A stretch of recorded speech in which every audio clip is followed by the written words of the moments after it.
अस्सलाम वालेकुम प्यारे दोस्तों, क्या हाल है। आबिद हुसैन आपकी खिदमत में हाज़िर है। उम्मीद करता हूँ कि आप सब लोग खैरियत से होंगे। अल्लाह पाक आपको हमेशा अपने हिफ्ज़ व ईमान में रखे।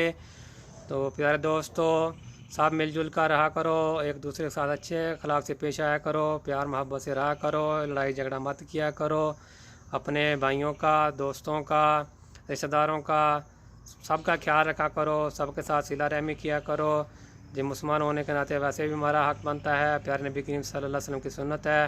प्यार ऐसी चीज़ है जो अगर इंसान जानवर से भी करे तो वो भी जानवर भी उससे प्यार करने लग जाता है। इसकी मिसाल ज़िंदा ये है, मेरी बिल्ली मानी। ये देखो, ये मैं बैठा हुआ हूँ और ये देखो मेरे साथ में है।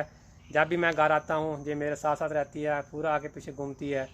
तो ये देखो, प्यार जो है ये भी अगले इंसान हो चाहे जानवर हो, अगर आप उससे करोगे तो वो भी आपसे लाजमी इंशाल्लाह करेगा।